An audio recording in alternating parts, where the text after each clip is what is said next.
Si quieres aprender cómo hacer que la docerola y el requinto de tus corridos tumbados pasen de sonar así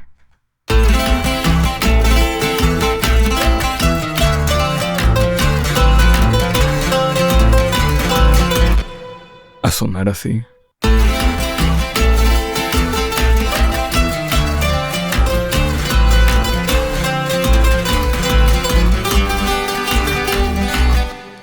entonces quédate que el día de hoy te mostraré de manera fácil y sencilla cómo obtener este resultado profesional. A diferencia de los demás elementos que les he estado mostrando cómo mezclar en los anteriores videos que he estado haciendo, si no los han visto, acá se los dejo en la descripción para que los chequen. La gran diferencia aquí va a ser que gran parte del sonido no va a venir de cómo lo mezclemos, sino de cómo lo grabemos. Y hay dos factores esenciales que tenemos que tener en cuenta a la hora de grabar la docerola y el requinto. El primero, no solamente vamos a grabar por micrófono, sino también por línea. Y en cuanto al micrófono, vamos a utilizar un micrófono omnidireccional. Ya depende mucho de cómo suene el home studio donde ustedes estén trabajando. Pero a mi gusto, ya como me ha funcionado a mí, el micrófono omnidireccional ayuda mucho a que dichos elementos sientan mejor en la mezcla y a darles un poco de ambiente, que no suenen tan secos, por así decirlo. Esto ya varía mucho, yo les recomendaría tratar su home studio adecuadamente para poder hacer esto. Pero si no pueden, de todas maneras, esta no es la parte más esencial. La parte más esencial viene a continuación, pero sí es una de las partes más importantes, la elección de micrófono y el cómo van a microfonear la docerola y el requinto. En este caso, realmente es muy sencilla la técnica de microfonía, solamente tiene que estar el micrófono entre el agujero de la docerola o de la guitarra con la que van a grabar el requinto y de los trastes.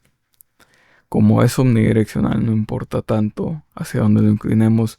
Si lo van a hacer con un micrófono cardioide, tienen que empezar desde los trastes e inclinarse hacia el agujero de la guitarra.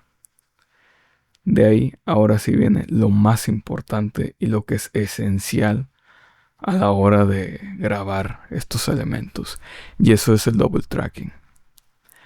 Me ha tocado mucho al trabajar con otras bandas de cualquier género, realmente, no solamente de los corridos tumbados, que les da hueva o que el guitarrista no quiere volver a grabar la toma.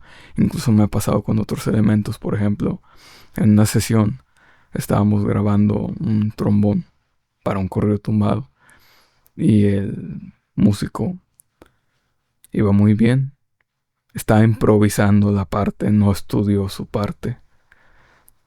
Y iba muy bien hasta que le dije, ok, ya quedó la primera toma, vamos con la segunda. Ahí es cuando todo valió madres, literal. Ya no supo qué hacer, ya no pudo volver a grabar la toma, ya no le quedó igual.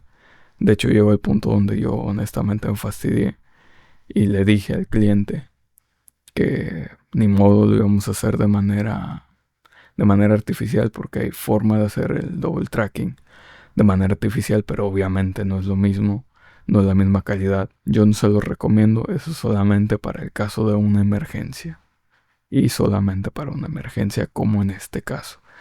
Pero en general, primero que nada, si no están tan perros, no hagan una parte tan difícil que no puedan tocar dos veces, porque se van a dar un tiro en el pie ustedes solos. En segundo, si van a grabar en un estudio, lleven bien estudiada la parte. Tercero, no es opcional. Si quieren el resultado profesional lo mejor posible, graben dos veces. E incluso si están trabajando con un ingeniero de mezcla, o ustedes son el ingeniero de mezcla y el artista les mandó el track, pero no grabó dos veces, o solamente copió y pegó el track, que me ha pasado muchas veces que creen que me pueden hacer tonto y nomás agarran, copian y pegan. Hay muchas formas en las que yo me puedo dar cuenta de que no está grabado dos veces. Y realmente con eso no me están afectando a mí, porque realmente yo trabajo con lo que me den o con lo que grabe el artista. Están afectando el resultado final de su canción. Y eso quiero que lo tengan muy en cuenta, porque me ha pasado con unos artistas que se quedan así de, no, es que no suena como la mezcla de referencia y no sé qué. Y en la mezcla de referencia los instrumentos estaban grabados 2 veces.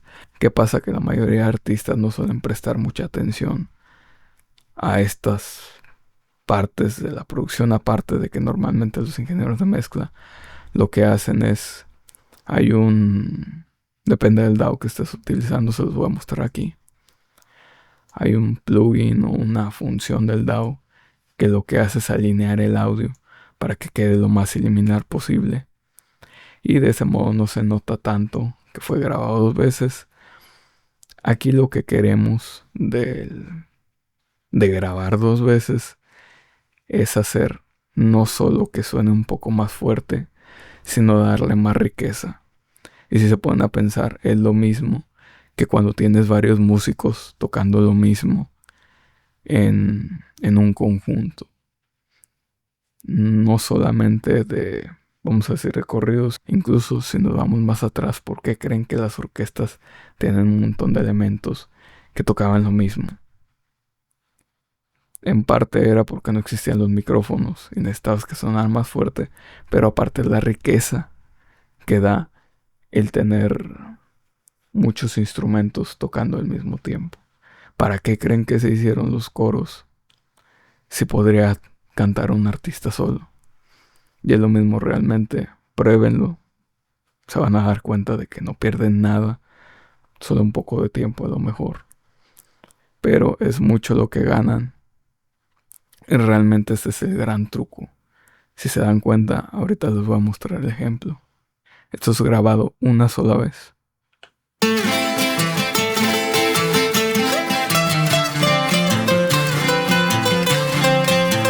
Suena muy X, ¿no? Y ahora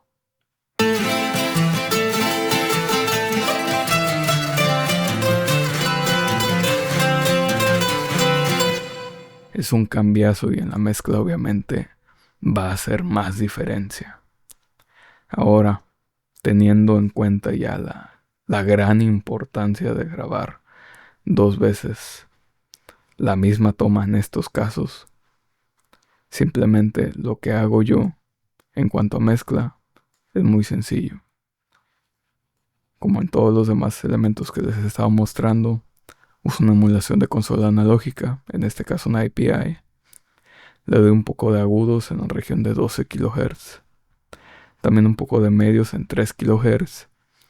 Algo que tenemos que tener muy en cuenta. Y parte de esto es lo que yo hablaba en los videos pasados. Es en los medios no podemos bustear la misma frecuencia para varios elementos. A menos que dichos elementos cumplan la misma función. Pero en este caso yo a la voz le había dado un poco más de presencia en 5 kHz. En este caso a la docerola y al requinto le doy presencia en 3 kHz. También le quito un poco de presencia en 1.5 kHz porque, como les decía anteriormente, se pelea con la voz en los medios. Entonces, esto es algo que tienen que tener muy en cuenta para que siente y para que no se pelee principalmente con la voz. También le quité graves. Esto ya depende de la acústica del cuarto donde ustedes estén grabando. Esto no es de a huevo. También para esto yo uso un compresor tipo VCA porque son de los compresores más limpios, tipo analógico, porque de todas maneras queremos un poco de color analógico. Después de esto, lo mismo que hago en todos mis tracks, vamos a controlar los graves. Y me van a decir, ¿por qué quitaste graves primero en el ecualizador API y luego acá?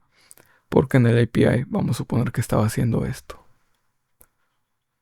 Estoy haciendo la curva más suave, va bajando y luego da el corte. Después de esto, en el requinto, prácticamente es más de lo mismo. Como les decía, como ambos instrumentos cumplen la misma función, voy a bustear en 3 kHz. Voy a bustear de nuevo 12.5 kHz. En este caso, este elemento no se estaba peleando con la voz en 1.5 kHz, se estaba peleando en 0.8. Entonces, aquí tuve que controlar esas frecuencias.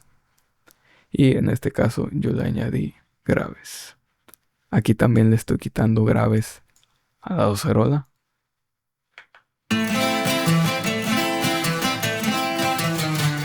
Para darle un poco de espacio a que el requinto tenga más cuerpo.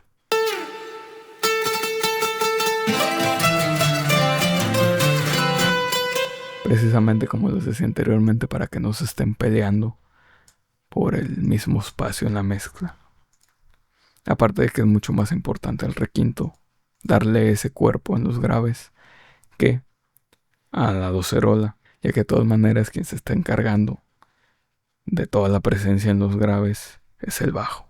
Así que no tiene sentido estarse peleando con el elemento que pertenece a ese rango de frecuencias. De ahí en fuera, un pequeño resumen de todo lo visto hoy. Lo más esencial es la etapa de grabación. Graben línea y graben micrófono. El micrófono de preferencia omnidireccional. Recuerden siempre grabar 2 veces estos 2 elementos. No se van a arrepentir. No están perdiendo el tiempo. No copien ni peguen. Porque le van a hacer la vida imposible al ingeniero de mezcla. O van a afectar simplemente el resultado final de su propia canción. Se chingan solos. De ahí en fuera, un poco de ecualización, compresión. Y de ahí en fuera es todo. Controlar graves y van a estar al 100. Por si se preguntan, antes de cerrar, ¿qué es este plugin? La línea tenía un poco de suciedad. Tenía un poco de ruido por el tipo de pastillas que tenían en esa docerola.